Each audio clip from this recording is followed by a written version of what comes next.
Mate, welcome to the my first official in-person podcast.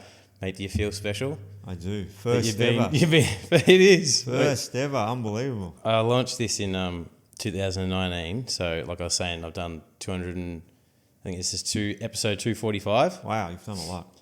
So I wanted to. The reason why I wanted to get you on first is, I mean, you've had a big impact on my health. Okay, that's good to hear, mate. Which is, I'm a healthy guy, and most people that follow me would agree that I'm a healthy person. Yeah. Looking at you, I've just it's made me open my eyes to what health really is. And I know that you said the other day when I came around to do the cooking class, you were speaking about some dude that you look up to.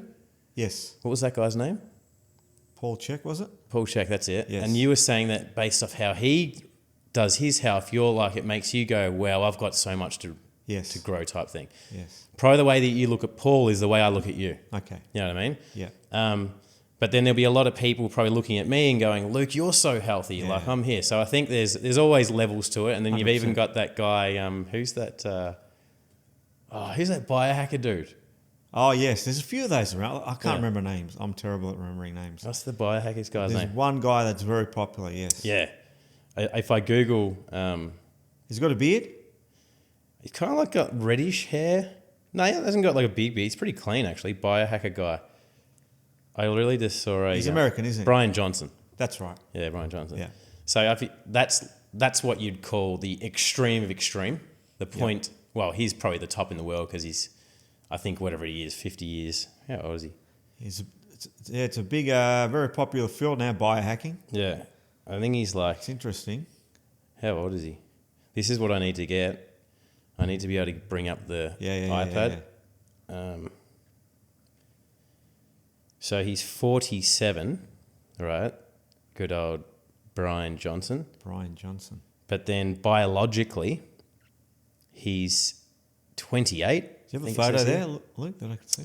Yeah. He kind of looks, he looks like an alien. Can you see that? Yeah, I've seen him a few times. Yeah. Yeah, okay. So anyway, like obviously... He's had work done on his face? I don't reckon. I don't think so. I think Okay. he's just... Obviously, what he's doing to himself, it just looks weird. Like, you know what I mean? He's kind of got this weird... Because it's to the extreme level. I think I don't think that looks healthy. Like, I think it looks slightly sick. You know what I mean? And he does look like a little bit of an alien. He's got alien vibes. So... You can take it so far, yeah, and even mate, even like your diet and stuff like that. To me, where I'm at right now, I'm like, that's too fucking far. Okay, you know what I mean? So I think there's levels that you can take, but everyone's different because people would look at me and go, oh, the way that Luke attacks his health is too far. So what did you eat last night for dinner? I had it's funny because when I buy shit, I think of you. Yeah. I buy stuff at the supermarket, I'm like, oh shit, his son's going to say no. And I bought these burrito wraps and I could just hear you in my mind going, mate, don't get those things. Last night I had burritos, so homemade burritos. Nice. Yeah. Beautiful. So mince, Beautiful. onion and, a couple of spices and stuff like that, which is all homemade. Oh, nice. I would say it's stuff from the supermarket, of course, but I'd probably say the only bad thing in there would be like the burritos. You know what I mean? Yeah. So, with you, since meeting you, I have basically gone from making really quick meals, processed stuff, super processed packet stuff. Yep. Like I don't even buy it. Like I used to always have for lunch, I used to always have packet pasta. So it'd be like the continental, takes 8 minutes, it's in the packet. Yeah. And I put it on like toast. That would be my lunch, Well, is that heated in the microwave? How does that work? microwave. Fucking. And the other thing you said is the microwave had been banned and shit. So Okay. hey guys, do you know microwaves have been banned? So what do you know about microwaves being banned and what's Look, wrong with microwaves? I'm not an expert in that field, but I do, from what I've researched, that is, it's a very violent type of heat. Yeah. It's extreme heat, and it does change the chemical makeup of the food. So I remember Paul Check was saying once that when he was away, because he used to travel a lot, And for about a week, he started eating food at a restaurant when he was lecturing somewhere. And he noticed his energy and health vitality dip. And the restaurant that he was eating at, he asked him, how do you heat the food up? And he goes, we use a microwave. Right. And after that, that's when I got rid of my microwave. And I mean, look, to me, it makes sense because sometimes technology and convenience comes at a cost, if you know what I mean. You know what I mean? For sure. Yeah, it's quicker, it's easier, but I'm all about, I want to be a healthy man pretty much till I have to leave. Yeah. So I'll do whatever I can to be healthy. Yeah. Yeah. Well, I met Ihsan. So Ihsan part of what he does is he runs these retreats. He does men and women, but the one that I went to was for men, helping men, correct me if I'm wrong, reclaim their health, their purpose and clarity in life. Yeah, yeah. Basically, it's 3 days. You're off in the wilderness. You're eating really healthy foods. We're doing breath work. We're doing exercise. We're getting real for once, talking about our problems and stuff like that and being honest and just kind of connecting with other guys. So I spoke at that retreat and spoke about releasing, what was it again? Resentment and anger, which is something that I held on to a long, long time. So I think it's a big thing that a lot of men hold on to. So can you just if you had to say who are you, just so everyone knows who you are, how would you answer that? So Ihsan, who are you? There's a funny. Have you seen that movie Chopper?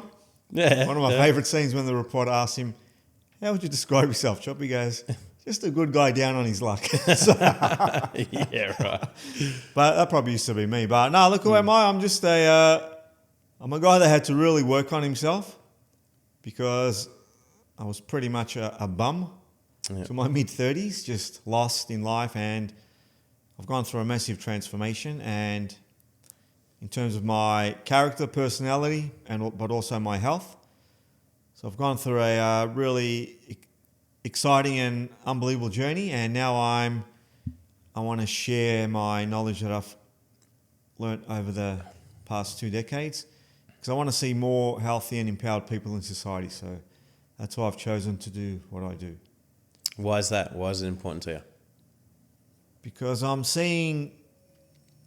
a very observant man, and when I'm out and about, I see, and even at the retreats, I see a lot of men that they just feel like they seem like they're a bit lost, and I see myself when I see that, just lost in life, and they're allowing their health to slip away slowly, and they might be doing work that they actually don't really like, because I think what you do in terms of work is very, very important for your health.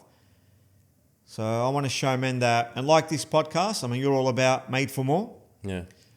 So I truly believe it. I think it's a great name, what you've got. And I want men to be able, and women to be able to see that we're actually pure potential.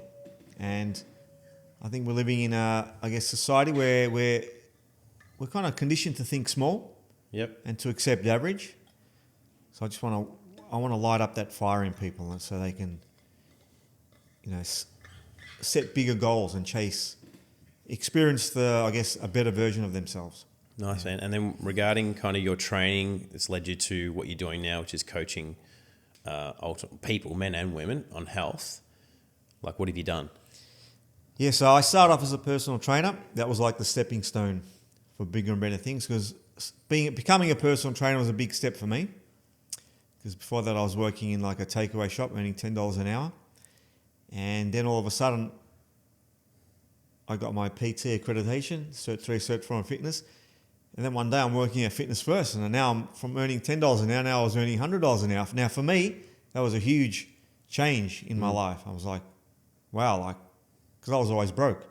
And now all of a sudden I'm earning pretty decent money. I'm thinking, wow, I can actually do more, and I can actually, earn good income. I don't have to be poor and broke. So that becoming a personal trainer was a huge stepping stone for me, and it created it lit up that fire in me and created this possessed man that just wanted to explore his potential. Yeah. You know what I mean? Because I had enough of being average, below average. Okay? I was below average. Yeah. And but I don't regret my past. I'm not ashamed of it. I had to go through that, but I think if you lack the awareness to step out of that average life, then you can be stuck there forever. So I want to awaken people to that, not to be stuck there, which Awesome, I was. man.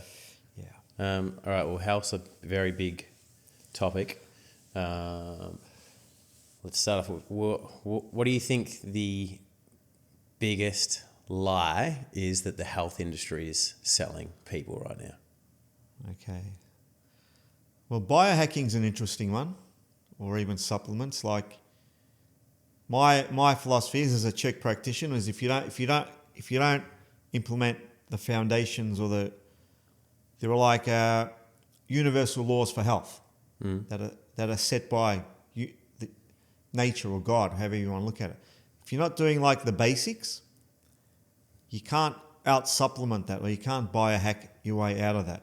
Right. It's impossible. You might be able to do get short-term results, but you'll always be chasing your tail, and that's what a lot of people are doing. They're not doing the basics. Like a lot of people are still counting calories.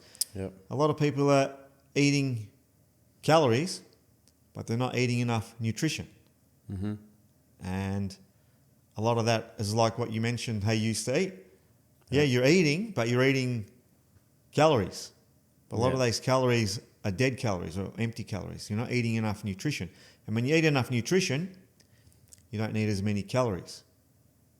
Does that make sense? So, yeah.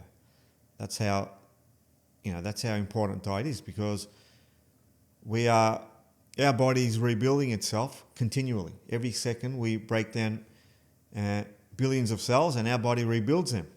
And the body rebuilds them when we're asleep, and it rebuilds them with what we eat. So it's like any building. If you use average or shitty building materials, then when the storm comes, that building's going to fall down. And the storm's an analogy for a breakup.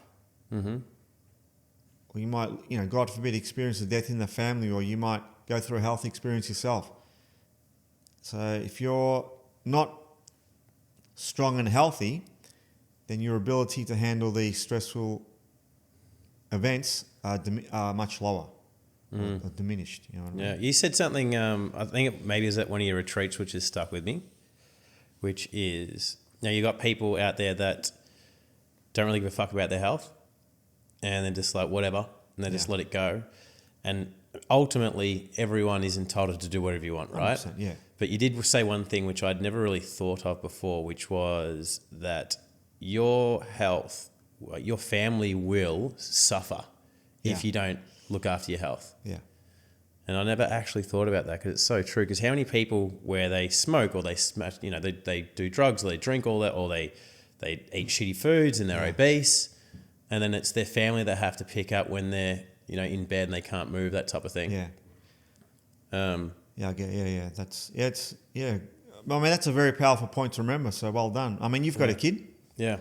I'm sure you might have more kids in the future. Yeah. So 2 or 3 more, I reckon. Yeah. Yeah. Yeah, you're a healthy man. Why not, young man? So imagine, God forbid, you lose your health and you become unwell, and your kids have to see this. And if it's unavoidable, that's fair enough. But from what I've researched, 95% of all negative health conditions in society are lifestyle-based, nutrition-based, based on our environment. So,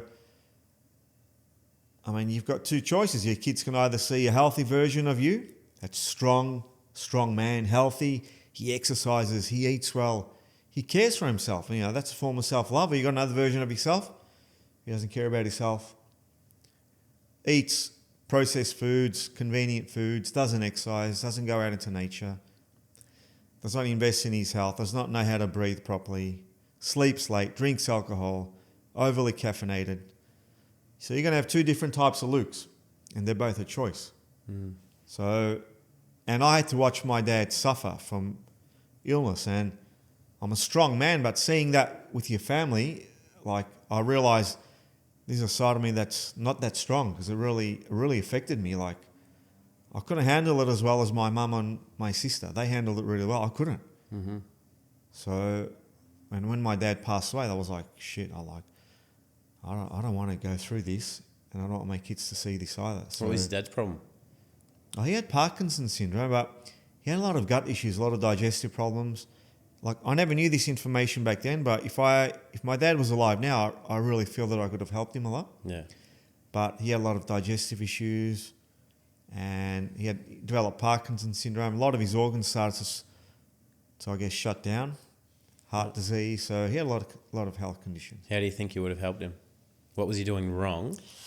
I mean, it's kind of like, obviously he did a lot wrong to get to that position, but Yeah. if you reckon you better help him, what was he doing wrong when he had the disease, and then what could have you done? Yeah. Well, he had a thinking problem. Yeah. Because we're not really taught how to think, so he didn't really know how to think properly. He was overly emotional. He'd stress out over a lot of things. And you know how it is, how stress affects the body. Mm-hmm. I mean, we've gone through breakups or things like you and I both have. It's hard, isn't it? Yeah.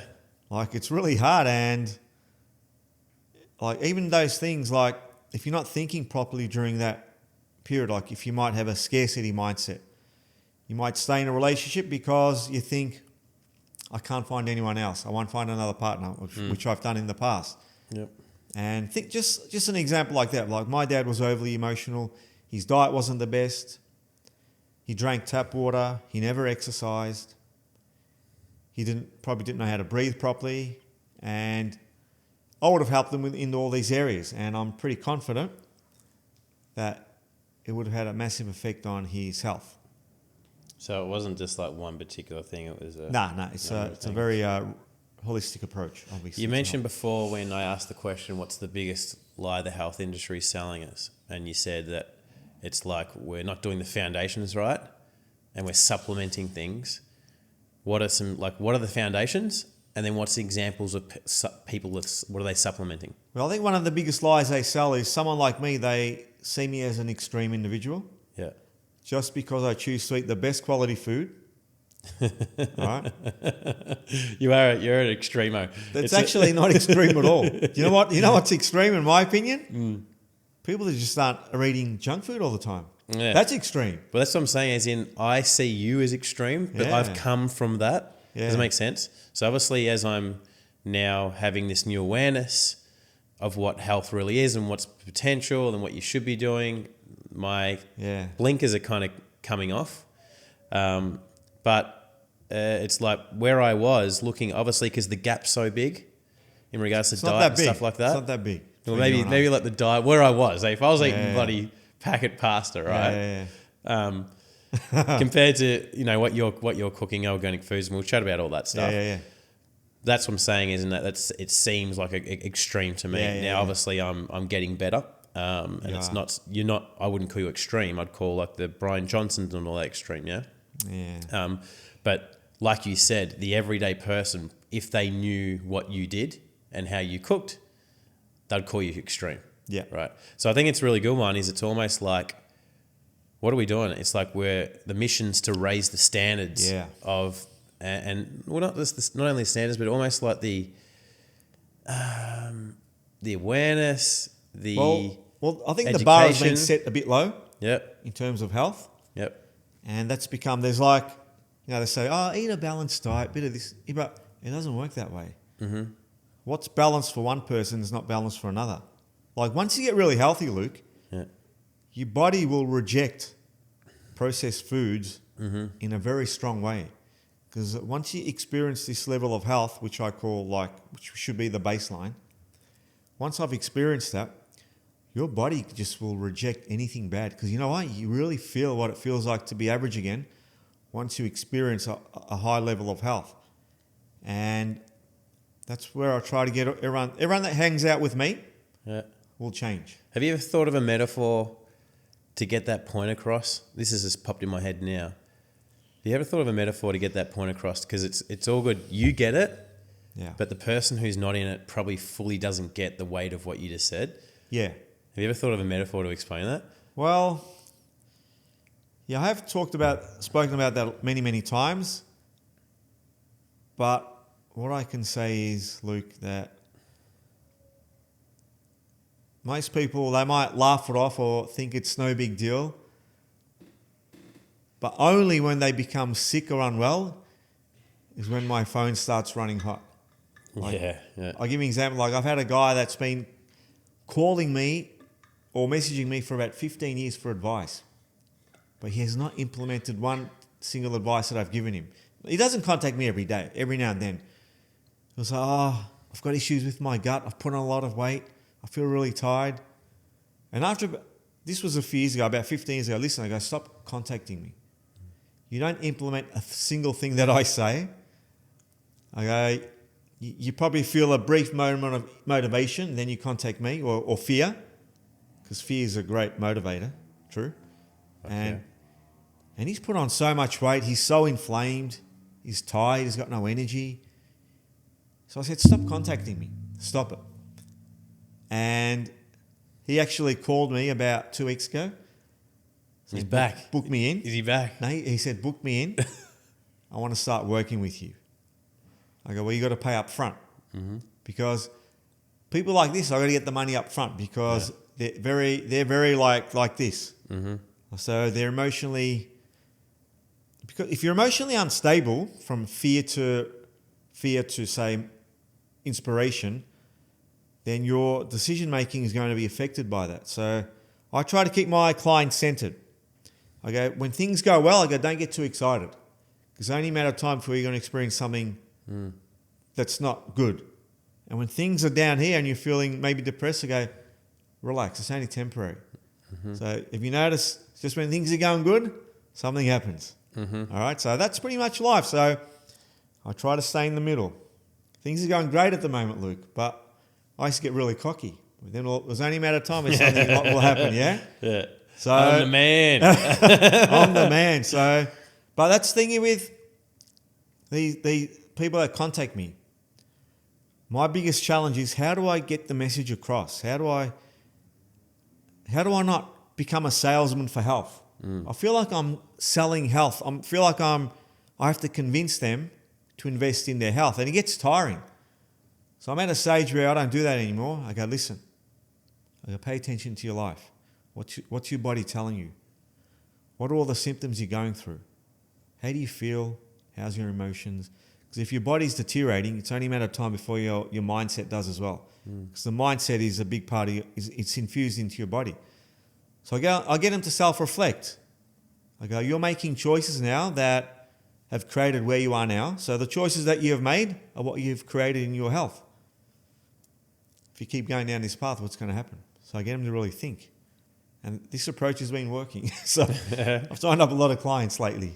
But it's a very tough field, Luke. I'll be honest. It's a very tough field. Yeah. I do it because I love it. But it's very, very challenging. It's not for everyone. It's very, very hard, very, very challenging, because I got to a stage where I'm thinking, like, I have to convince these people to invest in their health. Like, you get all these people, they're driving in beautiful cars, best car, beautiful house, beautiful chandelier, but their body's falling apart. So I'm thinking, we've got things back the front. Yeah, it is crazy. Like, everything's back the front. So we wait. So don't wait. My point is, don't wait till your health is gone so bad that you've created this massive task now to rebuild your health. Because it's going to cost you a lot more money. And it's going to be a lot harder when your health has deteriorated. Does it make sense? Yeah, for sure. So you've done amazing, mate. Well done. Yeah. Well, did I tell you my 130 thing? You know that, don't you? Say it I again. live in a 130. No. I haven't told you that? No. So I'm like, I tell everyone this, so I'm going to live to 130. Okay. Right. And I'm sure you wouldn't flinch at that. You're No. probably like, yeah, it's possible. Most people I say, like, that's not possible. Or they're like, what? Like, Yeah. You'd be... Look, the way I see it is that, number one, technology is obviously advancing. So it's kind of like, as long as your mind's good, like I might be 120, I'm floating in a bubble. Yeah. Yeah. Like it doesn't fucking matter. Yeah. So like I was telling a couple of people out at dinner the other night, and I'm like, look, I'll be sitting here, I'm just hovering in a little bubble. Like if my mind's good, good, my body will break down. Saying that, if you look at like people living to 90, 95, 100 these days, like you get some pretty active 90-year-olds these days. So the average age is always shifting forward.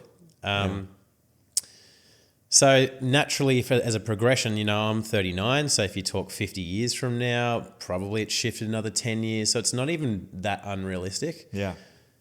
But if that's the case, if I'm going to be living to 130, and I'm serious on that, then yeah, you got to be serious about your bloody health, because if you don't get serious now, you do the old thing where you've got a disease, you've got cancer, and then for a lot of people it's too late. A lot of people it's too late. You can obviously get past it, but the issue is that if you don't have the right mindset, you're fucked. Yeah. Like my dad passed, right?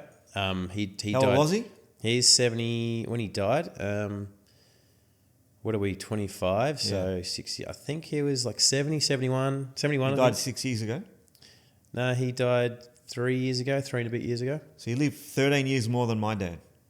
There you go. My dad was 58. Yeah. That's real young. Yeah. 58, mate. Well, that's only like a couple of years for you, isn't it? Yeah. 58. It was like, that really made me think. I'm like thinking, because I've inherited his genetics. Yeah. So I thought, you know what? Nah. Yeah.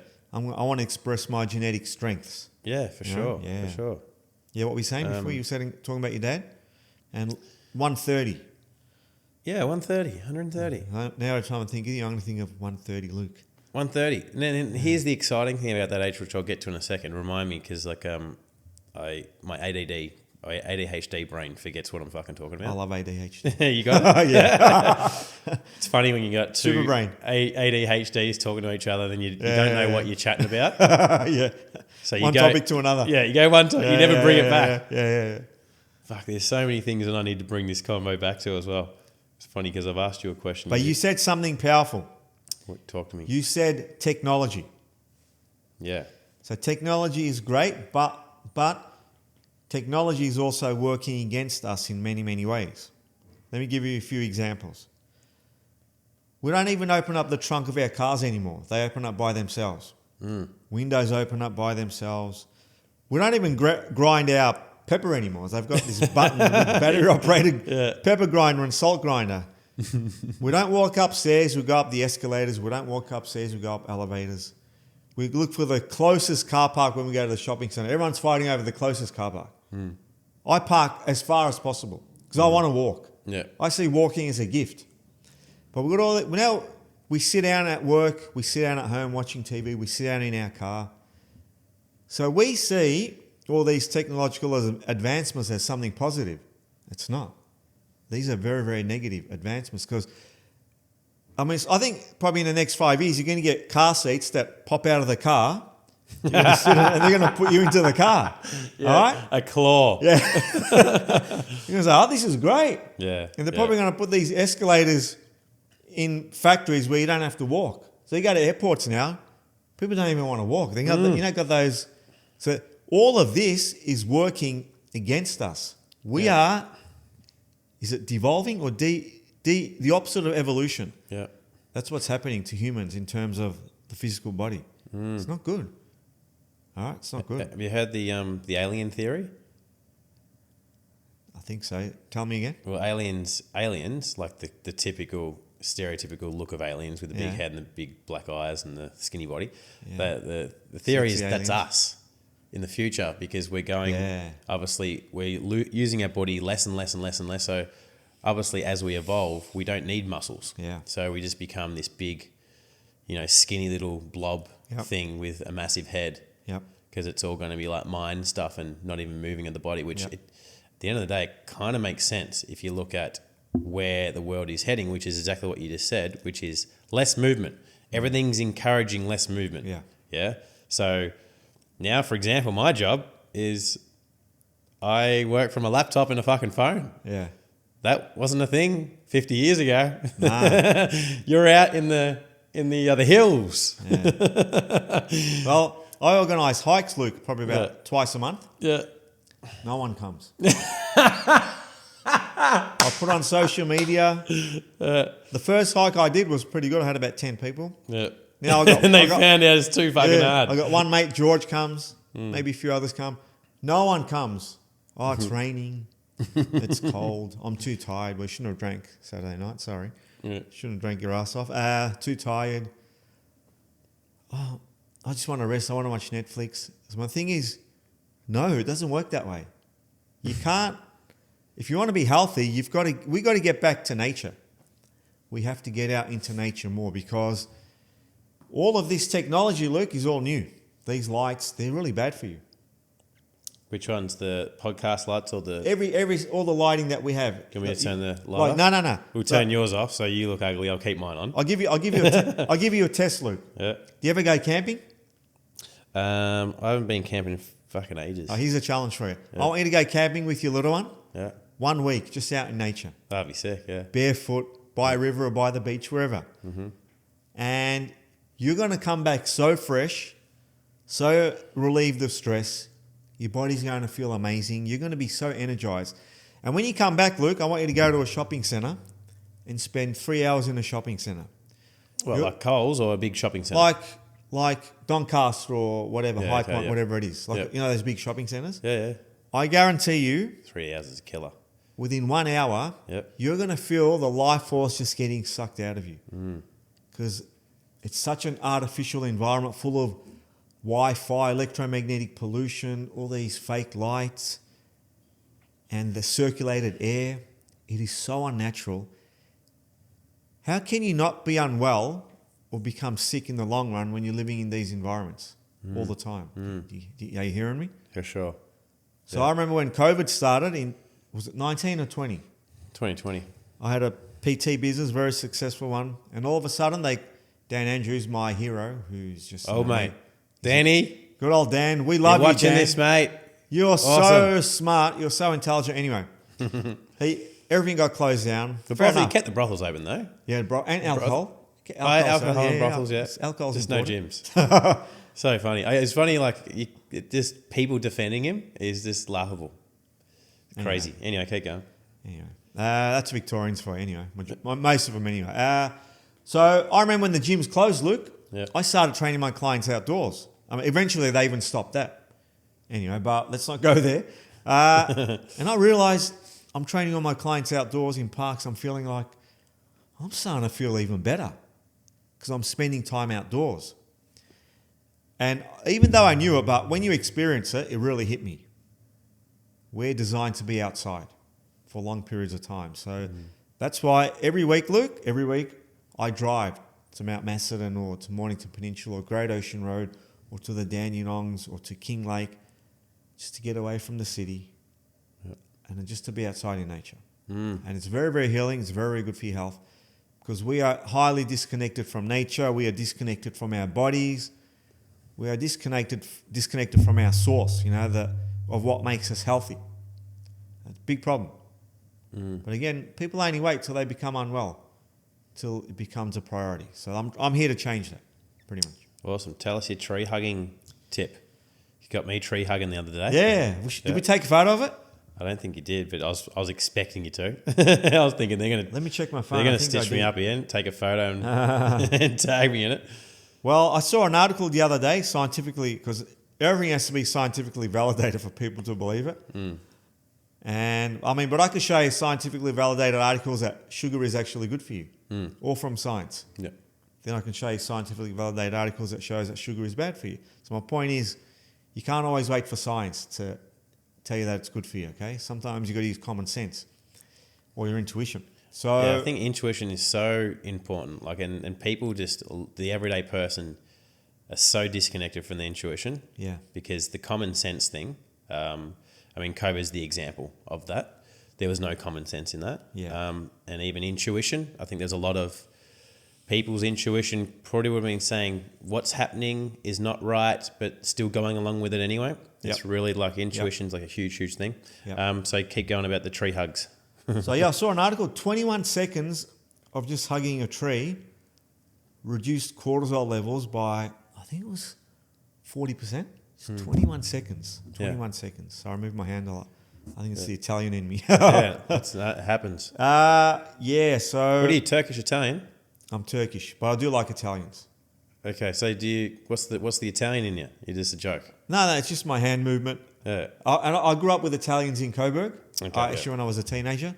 Yeah. So I've got a soft spot for Italians because Yeah. I really like them. All my neighbours were Italians, but I think that's where I got the hand gestures from, all this stuff. For sure. So like you came to my retreat twice, out in the wild, Yep. barefoot training. How was it?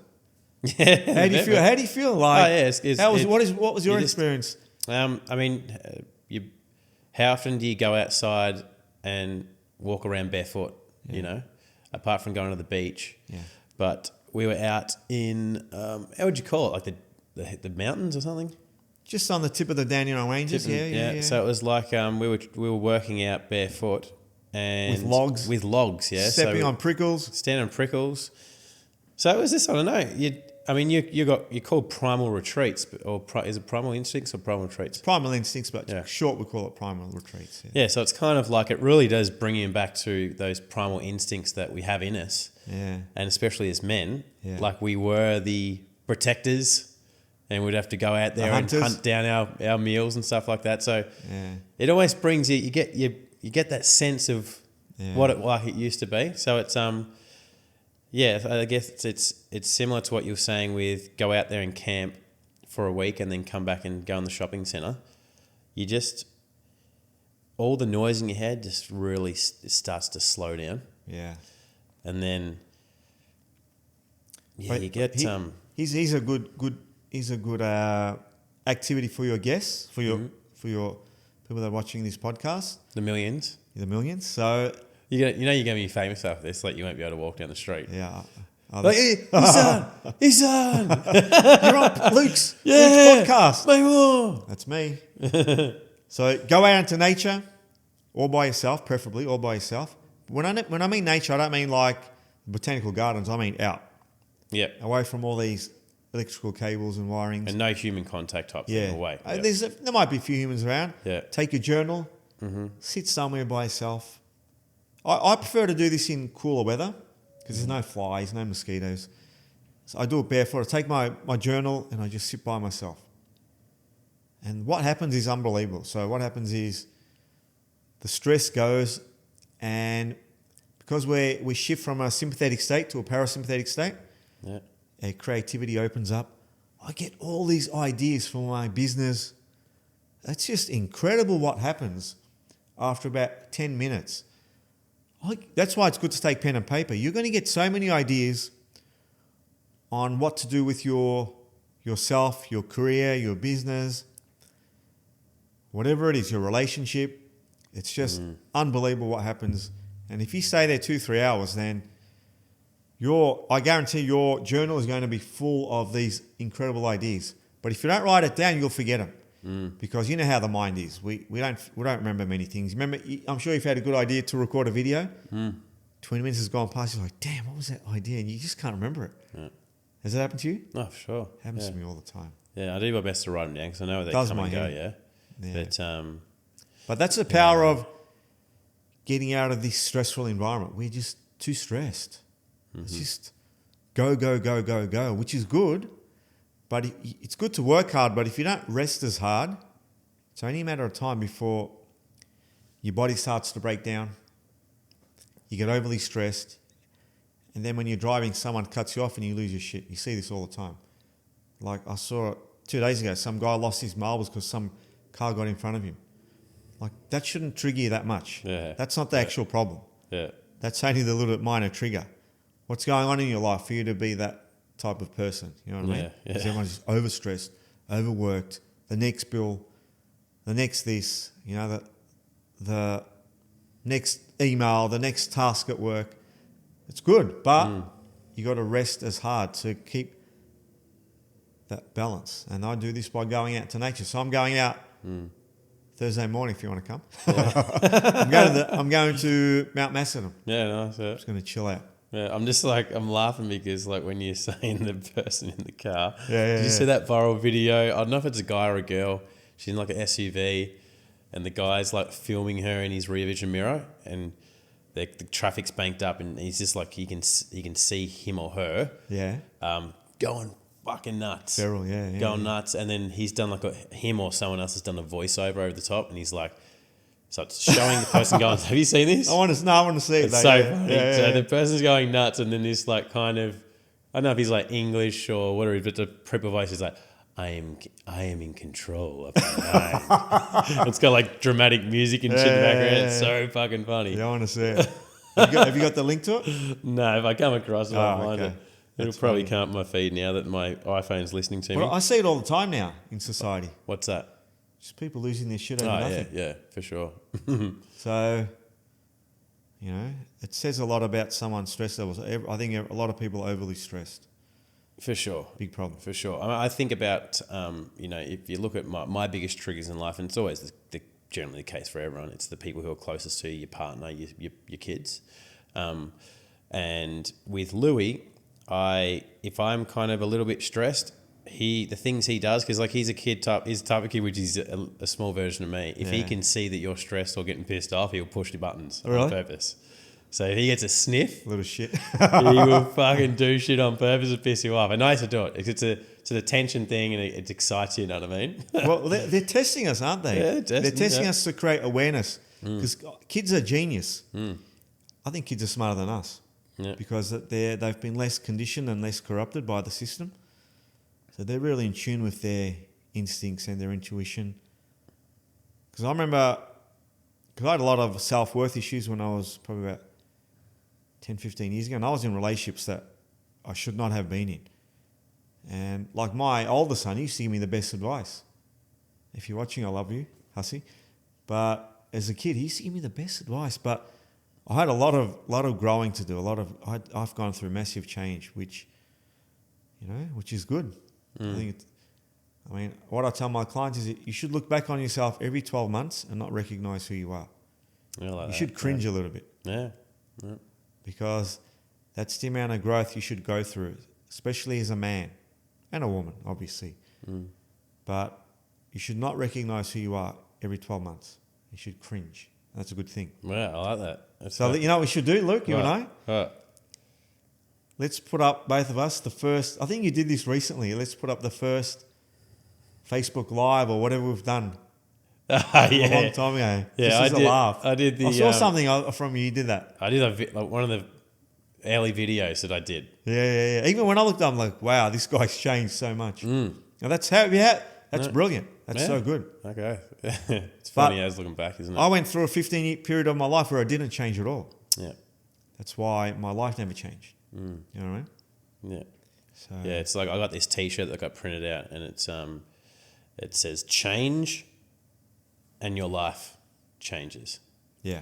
Changing your life changes. People will say that I want this to change. I want this to be different, and they're pointing at the outside world. And it's like things will change when you change. Yeah. Yeah. If they're just waiting for things to change, but in order for your world to change, you got to first change yourself. You got to change your habits. You got to change your beliefs, how you show up, your behaviors, everything like that. Can you explain the difference between parasympathetic and what was it? Sympathetic. Parasympathetic and sympathetic, right? Sure. So when the sun comes up, it activates your sympathetic nervous system, and that's the side of our nervous system that releases all of our stress hormones. So that's what provides the drive to get shit done. Like you and I, we're both high performance individuals. We like to do a lot of work. We want to impact society. So that means working hard. So when the sun comes up, we're designed to work. When the sun goes down, because our body is connected to the cycle of the sun and the moon, so is our hormonal system. So when the sun goes down, our parasympathetic nervous system is designed to be activated. So the sympathetic is very energy demanding because we get a lot of work done. So that's like, this is work. So you'll notice when you work hard, your mouth gets dry. When you relax, your mouth gets moist. So one is activating your sympathetic. So sympathetic is energy demanding, tissue destructive. Right. If you're chronically stressed, your body will tap into itself to get more of the resources it needs to be sympathetic. So overly stressed. And a lot of people, even though they might not be doing anything physical, their mind might be thinking too much, stinking thinking, negative thoughts, thinking about the worst case scenario. So they're also stuck in a sympathetic state just based on their thoughts. And then and on top of this, add processed food, sugar, white flour, alcohol, caffeine, MSG. Now all of a sudden you've got this sympathetic overload. Right, yeah. And then at night, guess what? You're meant to wind down. You're not meant to go for a run, because running after the sunset is not a good thing. I recommend running during the day. At night, we're meant to wind down, but what do? We keep working in front of our computers, artificial lights are on, stress is still happening. So what I do now, Luke, is, so parasympathetic is rest, recover, digestion, the body rebuilding, the nervous system calming, whereas sympathetic is the body breaking down, so using up all of your resources. So sympathetic is yin, which is masculine energy. Parasympathetic is yang, feminine energy. One's designed, and we need both, but in balance. But in society, we are sympathetic dominant. Yeah. And eventually, it's only a matter of time before your body will start to break down. You start getting all these little niggles, and might get joint pain, and you'll go see an expert who specialises in that joint. But they don't look at the overall picture of your life. You might go see a physio. I got sore knees, whereas they just focus on the joint. But you got to look at things globally. What are you eating? How's your gut health? How's your stress levels? How's your relationships? How's your financial health? How's your sleep health? So this is what I do as a coach. I look at things, I assess on it globally what's happening. And if you're sympathetic dominant, which comes out in my assessment, then we've got to bring your nervous system back into balance. Which I assume most of your clients would be, wouldn't they, when they first come in? Yes. Most, yeah. Yeah. So like you said, the example that you get a sore knee and then you go to the physio and then whatever it is, they prescribe you, they say, hey, get some Nurofen, get the anti-inflammatories and stuff like that. And then, or you get surgery or whatever it is. Yeah, no, physios are great. Don't get me wrong. I'm not picking on physios. But I had sore knees for a long time, Luke, for about a decade. And it was coming from a food intolerance. So it was inflaming my digestive system. And as a result, because our organs control our muscles. Right. So when the organs get inflamed, the body focuses on repairing the organs. The muscles don't get the blood supply, the nutrition supply, and they get shut down because the body's too busy focusing on repairing the organs. And then you get all these stiff muscles and sore joints because the core's not working. The body becomes unstable because the core is where stability starts. And then the body starts to give you pain in your knees, for instance. And I worked this out when I became a Czech practitioner. I realised, hey, it's actually from a food intolerance. So when I got rid of those foods that I'm intolerant to, everything went away. Okay. And now I'm pain-free, which is great. Yeah. So my point is, see how everything's kind of linked with each other? And I had a client once, Luke, he was going through a divorce. He didn't want the divorce. He wanted to keep his family together. And he'd never had back pain in his life. One day when we were exercising, his lower back just seized up on him because he was crying at the time. He didn't want to break up.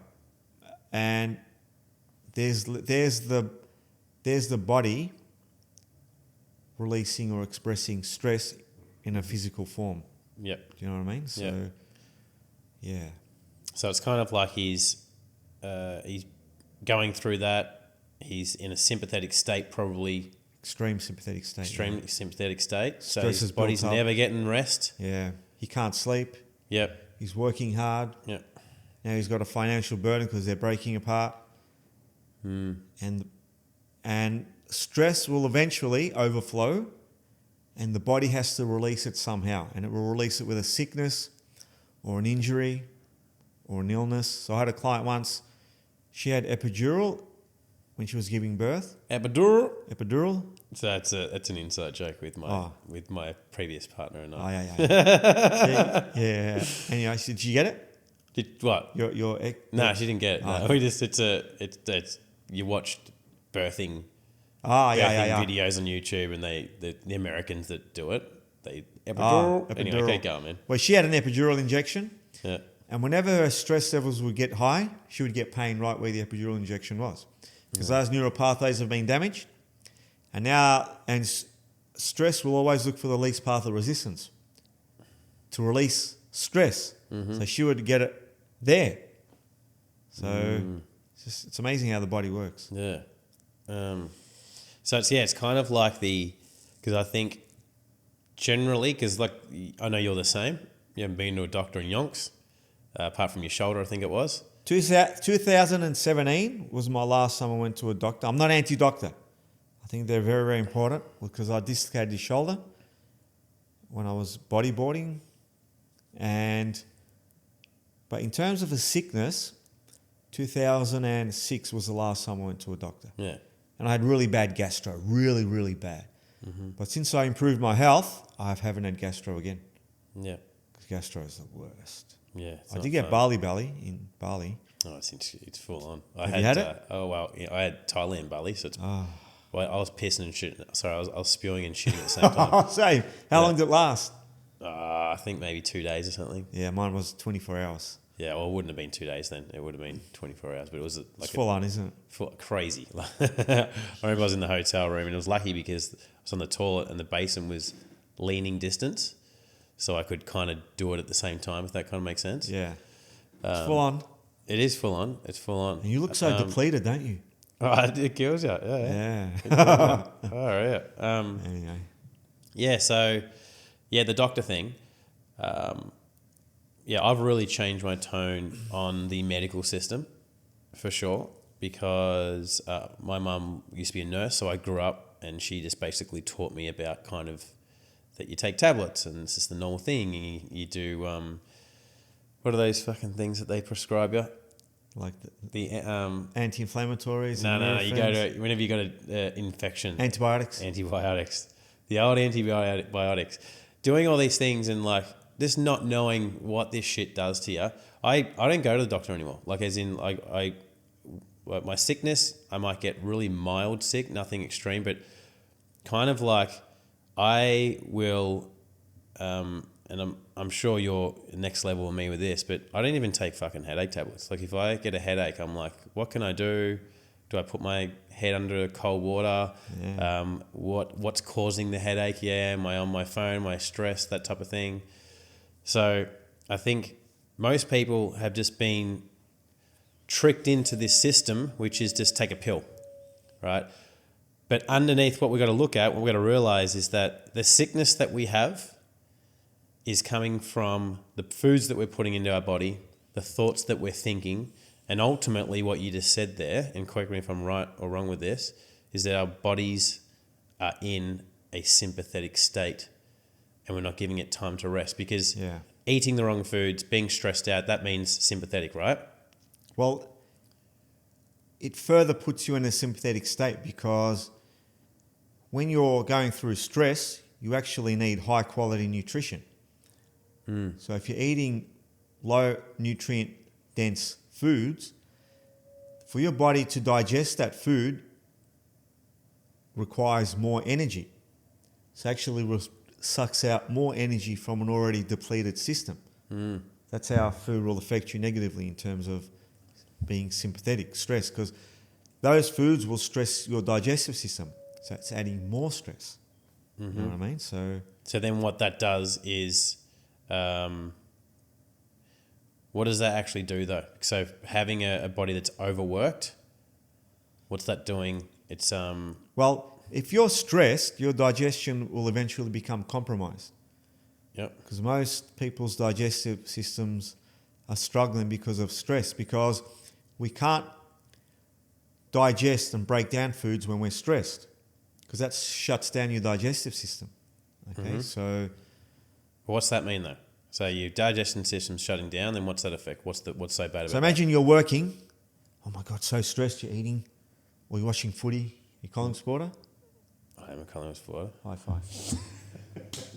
Right, so, go the Pies. I don't eat when I'm watching footy, because when I'm watching footy, I'm like this. I'm so stressed. I don't. Or when I'm watching UFC, I'm like, so probably the worst time to eat is when you are stressed. Because what you eat, your body's not going to digest. Same thing in normal life. You're highly stressed. Like, if I was running a massive company, I would give all of my staff a lunch break where they can eat in a relaxed state and not go to work straight away, because they're going to be much better workers, because they're going to actually digest the food and be much more energized. But when you're eating in a stressed state, your body struggles to break down those foods and, turn that into life force.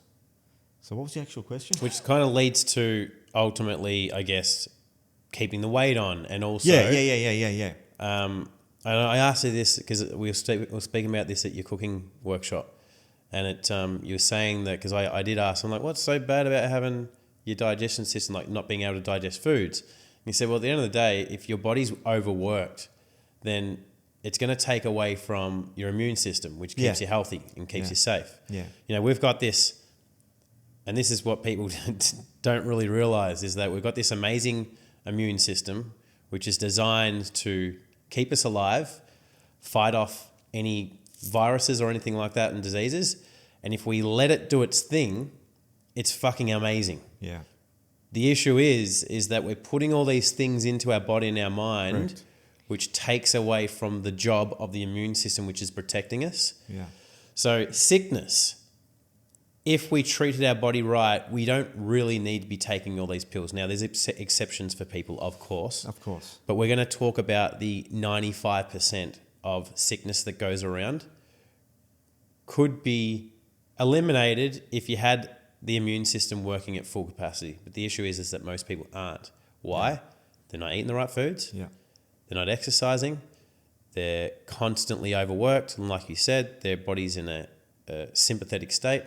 So they don't let their body rest, and all this stuff going on, bad digestion. It's taking away, because like you said, your body, if you don't give it time to relax, the energy of your body is going to be taken away from the immune system, to try and digest this food that's shit.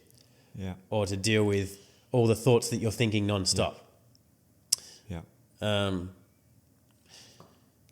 That's a powerful point, because we are pretty much like a rechargeable battery.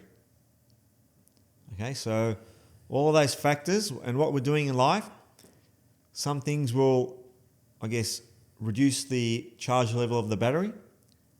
That's what sympathetic dominance does. Mm-hmm. Uses up energy. The battery is getting depleted. And parasympathetic side of our nervous system is what charges up the battery. Okay, so most people are sympathetic dominant. So we also call that a catabolic state, because it's so energy demanding that it's actually tissue destructive. And we need anabolic rebound, and that's anabolic rebound is parasympathetic activity of our nervous system to rebuild, to recharge the battery. So it's like going to the gym. When you do a bicep curl, that's catabolic. You're breaking down muscle tissue. Mm-hmm. You eat good food, you go to sleep, and that anabolic rebound is what rebuilds the muscle bigger and stronger.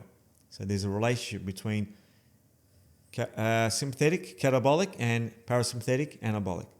So we need both in balance. Make sense? So what would happen if you were just parasympathetic? Yeah, that's a good question. That's a really good question. Yeah. We do nothing. You were just fucking zen. Just full-time zen mode. Well, that actually only a matter of time before that becomes catabolic as well. Because that's the alien theory, right? Because you're not using it. Yeah. So you'll use it, lose it. If you don't use it, you lose it type thing. We need that balance. Yeah. Both of these sides of our nervous system are very important, but most people now in modern society, they are too sympathetic dominant. Mm-hmm. And I found over my coaching career for 19 years that women are a bit more delicate or prone to these fluctuations than men, because men are built different. We are equal, but we're not the same. All right, so what? Yeah. You serious? Yeah. We're the same, mate. No. Women are amazing. We definitely, they are very, very special, and they bring light. Think about what a woman does inside. They carry humour for 9 months. Oh, it's crazy. Yeah. And I've seen 2 of my kids born, and it's like, we can't compare to what women do, but we're not the same. We're different. No way. Our nervous systems are different. Yep. Our hormonal systems are different. So to say that we're the same is just irresponsible. So with a lot of females that I coach, I tell them, please rest more. Please sleep more. You need a bit more sleep than a man. Okay, and there's a lot of science to back this up too. Why is that though? Well, as I said, their nervous system is a bit more delicate. Yeah. Their hormonal system is a bit more delicate, and like even their body, they got smaller nerve endings, they got smaller joints, less muscle mass. So, from what I've researched, women need about an hour or more sleep than men. And if you go back through history, when we were living in, I guess, tribes, etc., women were always sleeping more. They were always protected, and because without a healthy woman, the family can't continue. And now we have a lot of issues with men and women, fertility issues, big problem, mate. For sure. Hormonal issues. Yeah, well, we went through that. It's not easy to get. When you finally decide that you're going to have a kid, you just expect, you're like, you get off the pill. Yeah. You're ready to go, but fuck, the pill fucks you up. Nah. Did you get your sperm checked or anything? No. I mean, it was my ex she would be in the pill for a long time, and we discovered how much that fucks you up. Yeah. Our thoughts have changed on the pill now, because we're kind of like, would we want our daughter to go on the pill? And like, no. I mean, at the end of the day, it's all these, anything pill-related, artificial, all these things that are breaking nature, breaking the natural way our body should be. Like, it's not good. Like, it's, you know what I mean? Well, I spoke to a village lady once in Turkey, and she used to tell me that, everyone in her village lives to about 100. Everyone. And everyone dies in their sleep. People might develop tumours or this or that, but there was no medical intervention. There was like a plant medicine person in the village. Yeah. Obviously, if things got bad, they would go to a doctor, but she said no one really had cancer. Yeah. And because everyone's growing their own produce. Sure. All organic. Yeah. They got a community, everyone's like one big family. No one's ever alone. We're living insular lives now. We think this is actually good, but is it really? Like we've got all these our elder citizens in Australia now dying alone. Like it's become normal, but it's never was normal. We were always living in like big families, communities, and even studies show that. That's why a lot of people get pets now, because they're alone. They're lonely. We're not designed to be alone. So like we're designed to be with our families a lot more. Yeah. You know what I mean? So yeah, this lady, she said that everyone in her village lived to about 100, and everyone died in their sleep. There you go. And when I watched my father die, Luke, I thought, you know what? I don't want to go out like this. I want to do whatever I can to be a healthy man. I don't want to die like this way. It's scary.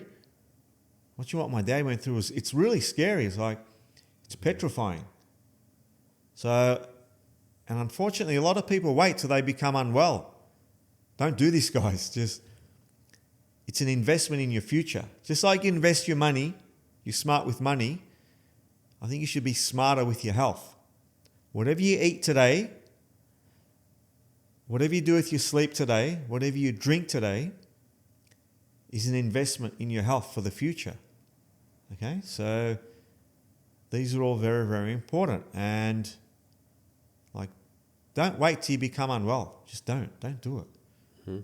I beg you. Yeah. Well, we just say without assessing someone, obviously you don't know who everyone's personal situation's at. Yeah. But if someone's listening to this and going, all right, well, I want to, this has made me rethink things. I need to step my health up. What are the main steps to get going? What are the main things you got to change?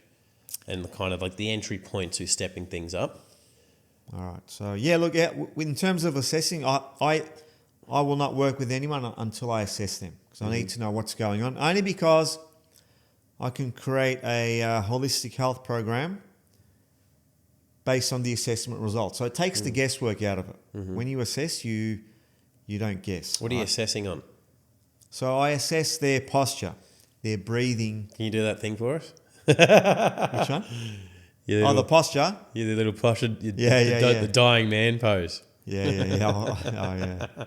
Well, most people's posture is deteriorating only because they sit down too much. And one of the sad things that I find, Luke, is we do this to kids at primary school. We sit them down. No, they're not meant to sit down. It's the worst thing to do to kids. It's so bad. I mean, I wish I could homeschool my little one. I would do it, but I don't think my ex would agree, but I would do it, definitely. Because kids are designed to run around and play. Especially boys. They've got a bit more energy than girls. They just want to run around and wrestle and play and fight. Okay? Best thing to do for them. So we sit kids down at a very young age. High school, sit. So look, I'll be honest, I did like school. I'm sure I learned something. I learned to communicate with other kids. And I'm sure I learned some valuable things, but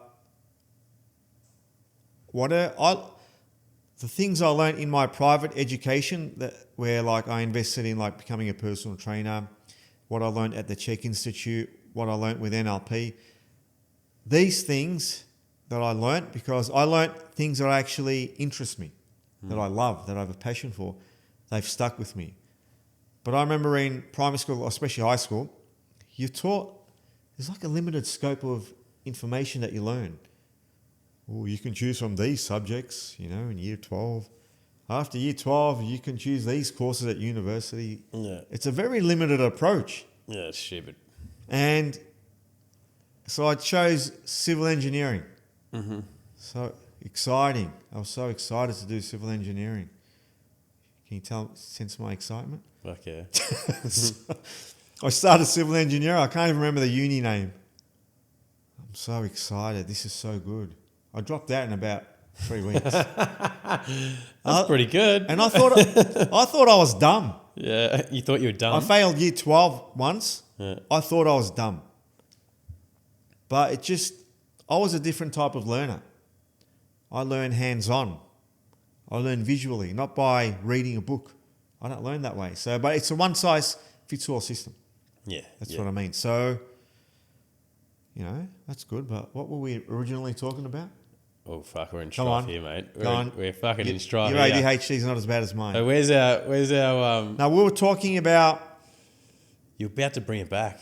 Yeah, we were talking about assessing and what's going on in society in terms of health. So, look, if people want to get healthy, it's really simple. It's really simple. Hear this. Start eating really good food. Now, nearly all produce now we buy is continually sprayed. Look, fair enough. If you think that's fine and normal, good. But think about it this way: everything you buy is sprayed. All the noodles you buy, the pasta you buy, the bread, which is made from grains, the fruit and vegetables. What's the strawberry? How many times have they been sprayed? I'm pretty sure by the time you eat a strawberry, it has been sprayed 12 times. That's fucking psycho. And when you buy chicken from a supermarket, Yep. it goes into a chlorine bath, and at the end of the production goes into like a chlorine spray. So those ones that are like, they're all the chicken that's Yeah, the whole heated chicken goes up. into I think initially a chlorine spray. Yeah, so there's hot ones, the hot chickens. So you're like, I'm going to eat healthy tonight and get Or hot any chicken. Even Yep. the cold ones you buy at supermarket. Okay, yeah. They go through a chlorine bath. Chlorine bath, yeah. And the animals in the food supply are fed the worst foods. They're not going to feed them good foods. You know what I mean? Well, tell us the sawdust shit. Well, We're getting into another podcast here, but I'm not going to say what's in it, but go research what's in go on, share the what's food in lots. it. You can't not share it now. No, I'm not. Why not? Go check, because every food lot's a bit different. Go research what these animals are fed in the food lots. All right. So look, at the end of the day, cows are only designed to eat grass and leaves. That's what the digestive system is designed for. When you feed them grains, they get inflamed like most humans are. And that fattens them up. So the worse food you eat, the fatter you're going to get, because your toxic levels go up. And those toxins are stored in your fat. That's fat's job. All right. So research what they're eating. So my end of the day is most of my money goes on good quality organic food. Doesn't go on my car. Doesn't go on. What I don't even buy the best clothes. I don't care. You got your Gucci sliders on today, mate. The camera can't see them. Couldn't care less about that stuff. But my point is, I buy Gucci food. Yeah. You buy Gucci vegetables. Yeah. I buy Boss fruit. Give me another few good brands. Armani. I buy Armani meat. Louis Vuitton. I buy Louis Vuitton. Water. I get Louis Vuitton. I think actually Louis Vuitton does have water. My point is, you got to eat the best foods. Don't go food shopping. If you want to cut costs, cut it on, I don't know, things that aren't giving you health. Okay, so, and a lot of people talk about looking good, being beautiful. So one of the best ways to be an attractive human is to become healthy. Because you're only as beautiful as your organs are. So beauty starts from inside and works its way out. And you can tell someone is healthy by making love to them. You'll know. Yeah. They'll smell nice. They'll feel nice. And you just know I can't form a relationship with an unhealthy woman. I can't do it anymore because I'm a very healthy man. But my point is, look, you got to do the basics. You got to eat good food. You got to get your sleep. You got to get sleep on time. And you got to get a good quality sleep. Switch off all the lighting at night. Here's some free tips for you guys. Switch off. Let your body know that the sun has gone down. So the parasympathetic nervous system fires up and starts the healing process. Starts to digest. Starts to calm you down. And I do this every night. I switch off all the lights and start to do proper breathing. Breathe into your diaphragm. Yeah, the breathing's a huge one. That's another massive. thing that I got from your retreats. So important. Is how much you can really calm yourself from breathing. Yeah. Like even setting this up, right? Because you were going to be here 12:15, setting this up. I'm like, I was feeling overwhelmed. Yeah. And I was like, all right, just breathe. And then luckily you were late. I was still a little bit like, I hadn't, because I'd just been overwhelmed. Yeah. I'm thinking, am I going to be able to fucking pull this off? You know what I mean? It was a little bit like all new to me. But I was just going, breathe. Yeah. And it's a really, because a lot of people don't, they fucking forget. They're just like, so what if it doesn't work? You make it work next time. Yeah. Or you're delayed. But I was just saying, yeah, of course. But I'm just saying as in just the breathing thing. Yeah. Just to tell my body it's okay. Because if you don't do this reset of breathing from your belly. Yeah. If you're breathing from, and this is what I've learned from you, and correct me if I'm wrong here, if you're breathing, which most people are chest breathers, you're breathing from your chest, then ultimately what you're doing is your body's fucking in this sympathetic state type thing. So if you breathe deeply through your belly, you're telling your body it's okay. Yeah. So it can relax. So you can avoid the overwhelm, the anxiety and all that shit. Yeah. Well, you can't be extremely stressed and sick and unwell and not be a chest breather. So I remember I've had a lot of sick friends over the past few years, Luke. Wait, sorry, say that again. You can't be... Like most people that are really, really stressed, they're chest breathers. Okay. They're not. They've got an inverted breathing pattern, and they've got what we call a shallow breathing, and you could also refer to this as the death breath, because most people that are dying are breathing like this. Mm-hmm. They're oxygen depleted. I remember I had a few friends that unfortunately had cancer in the last 4 or 5 years. I went to visit a few of them in hospital. This is how they're breathing. Yeah. Very, very shallow. Mm-hmm. That's why it's called the death breath, because you're slowly dying. Mm. So when you breathe properly, it sends a message to your nervous system.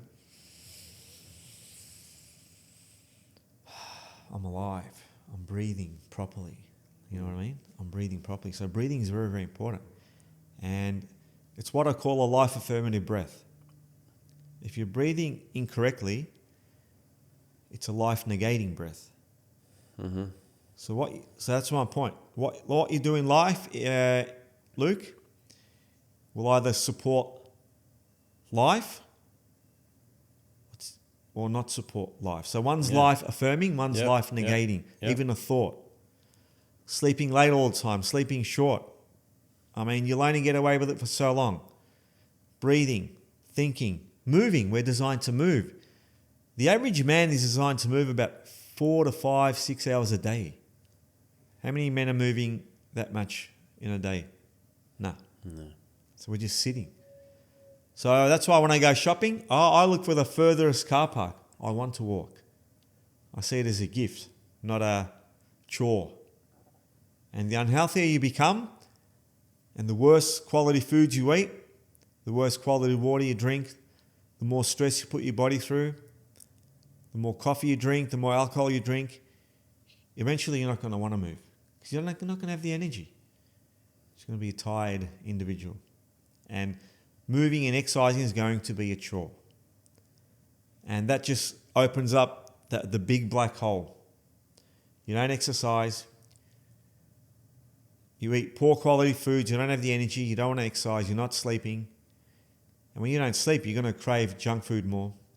And then you eat junk food. You're not going to want to exercise because you're tired.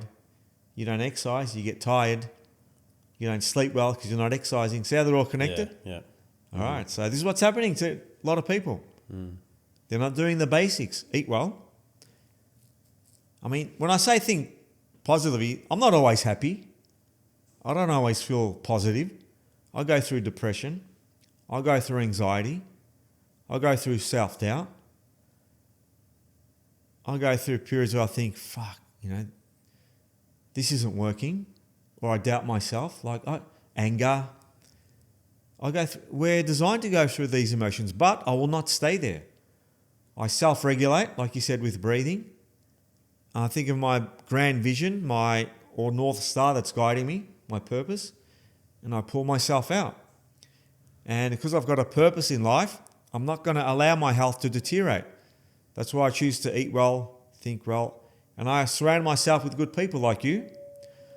I'm not going to surround myself with someone that is a victim. I'll try to help them, because we're living in a victim-based society. I mean, this is a fact, whether you like it or not. Just look at TV, the news. It's a victim-based society, all right? So I'm not going to hang out with these people that complain and whinge all the time, that eat garbage. I won't hang out with someone that eats bad food. I won't hang out with someone that drinks too much alcohol. And the reason is because it's only a matter of time before what they do starts to have an effect on my life. Okay? If they drink alcohol or eat garbage foods, it's only a matter of time before, all right, let me give it a try. Let me have a drink. I mean, you can do whatever you like, but I'm at a stage where my body, I can't even drink alcohol anymore. I'm too good for alcohol. Yeah. Makes sense? Yeah, it's like that cracker story that I've heard you say before, where you eaten a cracker once. Oh, the rice crackers, Rice crackers. I got a headache within 1 minute. Yeah. I never get a headache. But I was coaching a client and I was starving because I haven't planned my meals properly. Like, being a coach doesn't mean you're perfect. But I was working, I should have eaten. And when you don't plan your meals, the time you get hungry, then you eat what's called there's a word for these foods. A lot of people eat these, Luke. They're called, and I'll tell you in a sec, you eat foods that will replace what you would normally eat as a healthy meal. Yeah. They're called, anyway. So she had rice crackers. I need to have some. I'm starving. She goes, sure, I have some. I had about 3 or 4 crackers, and within a minute or two, I developed a headache.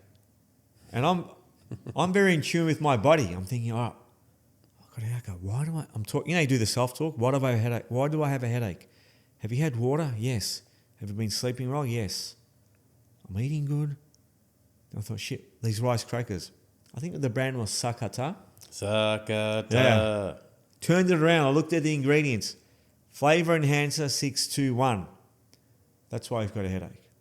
That's my point. When you're a healthy individual, your body will give you feedback instantly. When you eat processed, denatured, low quality foods that are got additives and preservatives and you name it. That's the gift of health. your feedback response works like this. And when you get healthy, you can no longer drink alcohol. You just can't. Yeah. You can't even drink coffee anymore because you got natural energy coming in. I used to drink coffee for energy. I don't need it anymore. I've got energy coming. And I'm naturally sympathetic dominant, ADHD brain. And caffeine just pushes me over the edge and I get anxiety. And the way I think changes. So I'm not going to ignore what my body tells me. I don't need the news because every 3 months, coffee pops up on the news. Oh, before it was 3 cups a day. Now they've dropped it to 1 or 2 every day. You know, some people handle coffee well. I don't. All right, so remember they used to push wine all the time? It's good for you. They've stopped. Yeah. Because the science has caught up now. Science is usually 20 years behind. It's caught up that it's actually no good for you. I mean, homemade wine is okay every now and then. Yeah. But they've stopped the wine. Have you noticed? Well, I don't know. I just think it's always comes back to money at the end of the day, you know. 100%, yeah. I mean, yeah, they're both huge industries. Yeah. Even the coffee industry's massive. Massive. But to think about it this way. There's only 2 drinks we need as humans to survive. What are they? Water. Tell me what they are. What's the other one? Water and wine. Tell me the second one. Wow. I'd say 2 drinks. There's only 2 drinks we need. Water and milk. What milk? Almond milk. Mum's milk. Mum's milk. I was going to say pea milk. Unless your mum naturally brings out almond milk. Yeah. No, we need mummy's milk at birth. Yeah. And after that, we just need water. These are the only 2 drinks that we need. Yeah. We don't need coffee to survive. Yeah. But we need water. Yeah, am I right on? I guarantee you'll survive without coffee. Just fine. Yep. Try surviving without water. You can't. No. So we're not doing the basics. We're not going out into nature. We're not taught how to think properly. We're not eating well. We're not breathing properly. We're not sleeping well.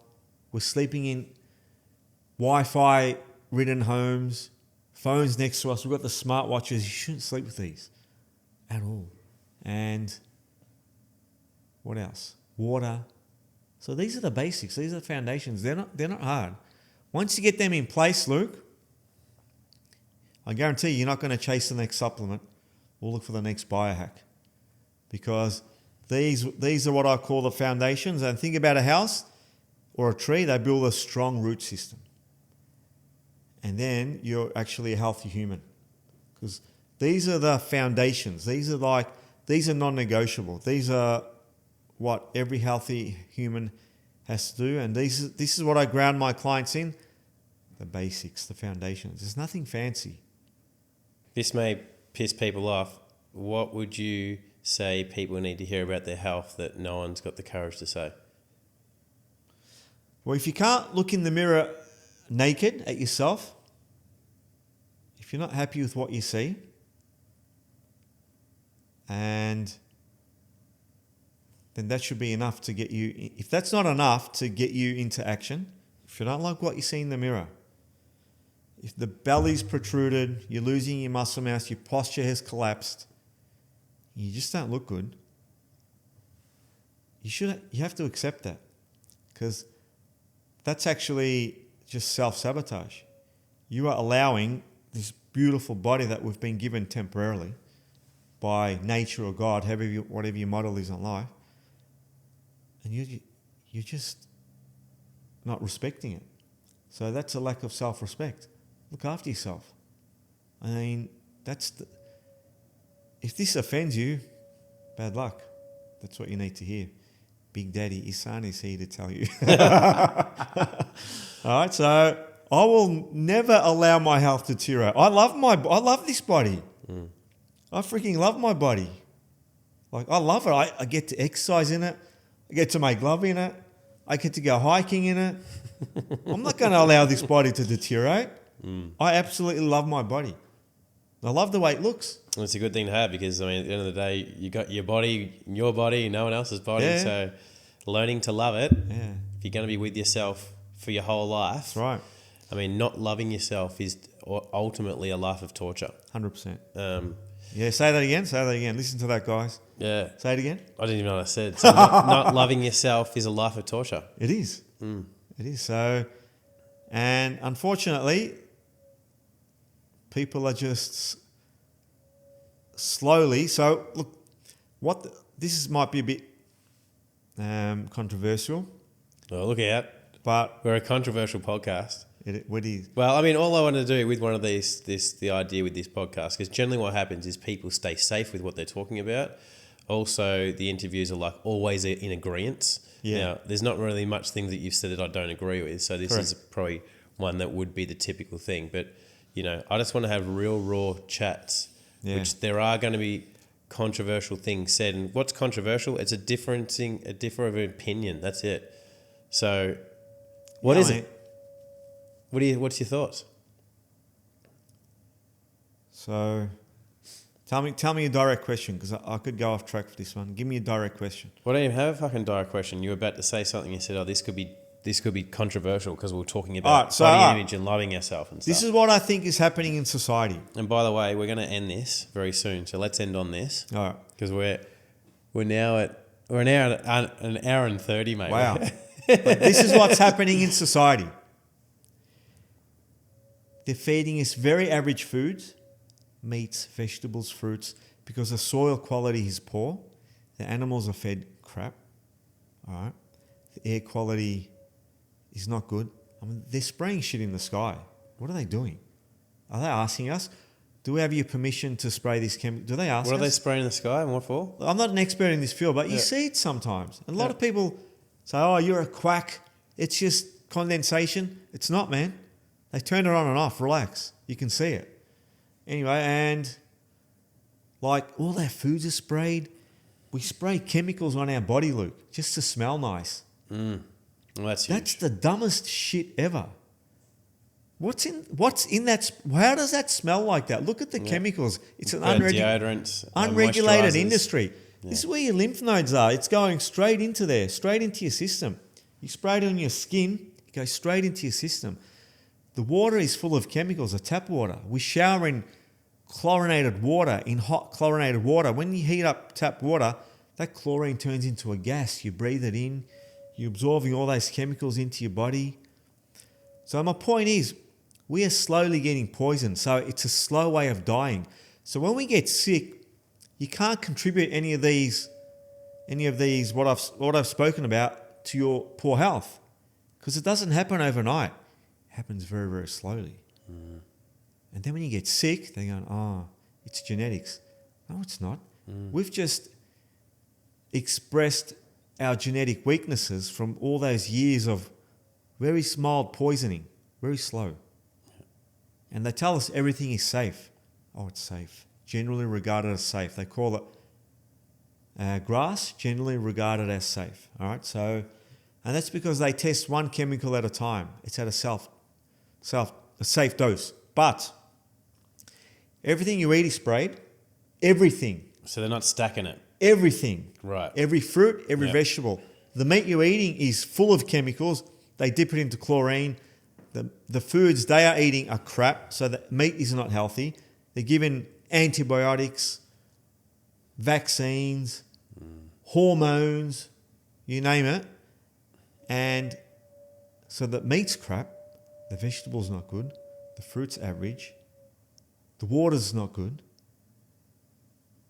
Do you see how it's very gentle? Yeah, so independently it's all good. If you just had it once off, all good, because we have this amazing body that protects itself. That's right. But we're talking day in, day out. 100%. This is going on. And obviously it stacks, and no wonder why, what is it? 1 in 2 people are getting cancer now. Yeah, and this is what's happening in my opinion. 1 in 3. Yep. This is what's happening in my opinion. All right, so last bit of advice for you guys. Here we go. Disconnect from this as much as possible. So when I started doing organic shopping, I go to farmers markets a lot. I talk to the farmer. I go, tell me about your farming.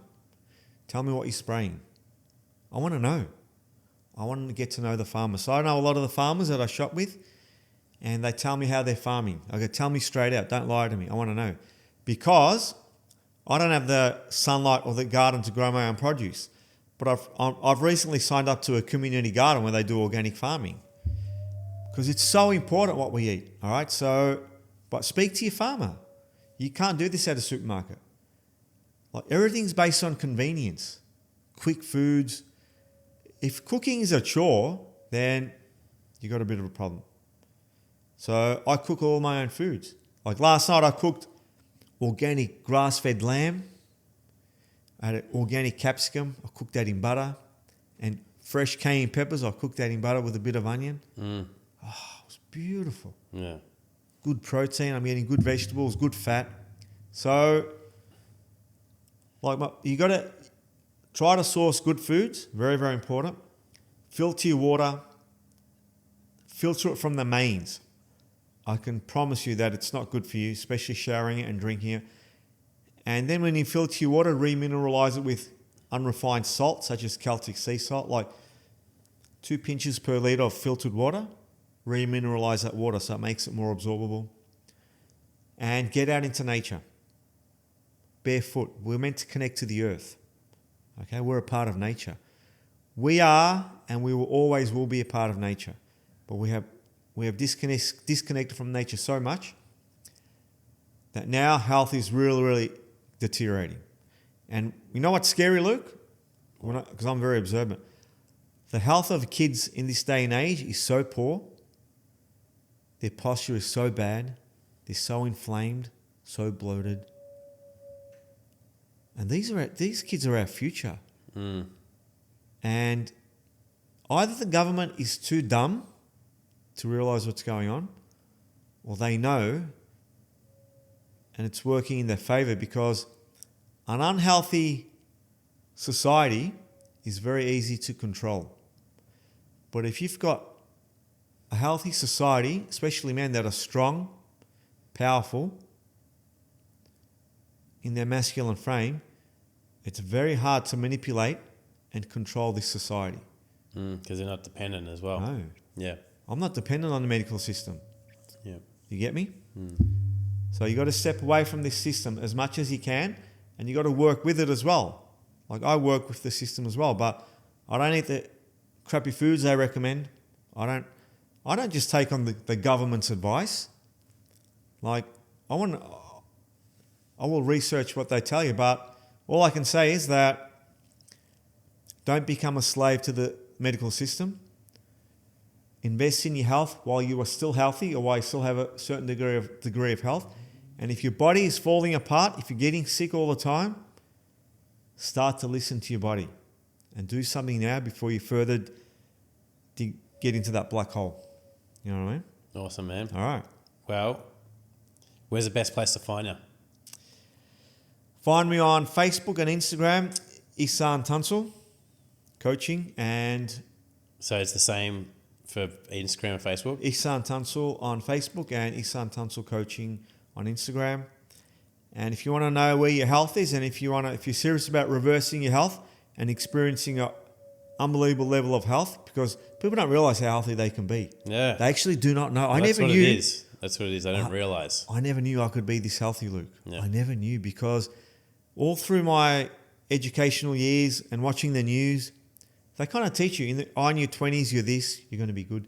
30s, you start to go backwards. 40s, you'll experience this. 50s, now you're On the way down. You're on the down. No. Yeah. You can get healthier as you age. You can't stop aging, but you can stop getting old. Well, I'm almost 40. I'm 40 next year, and I'm the healthiest I've ever been in my life. Well, So, oldest and You'll healthiest. get even You too. healthier. Yeah, Me too. I I'm in my 50s. I'm the healthiest I've ever been. Yeah, there you go. Healthiest I've ever been. Yeah. Yeah. All right, man. Well, thanks for coming on and popping my cherry No worries. in-person video. No worries. Legend, man. Thank you. Hope your guests got something out of it, and keep up your amazing work, mate. I love what Thanks, you do. mate.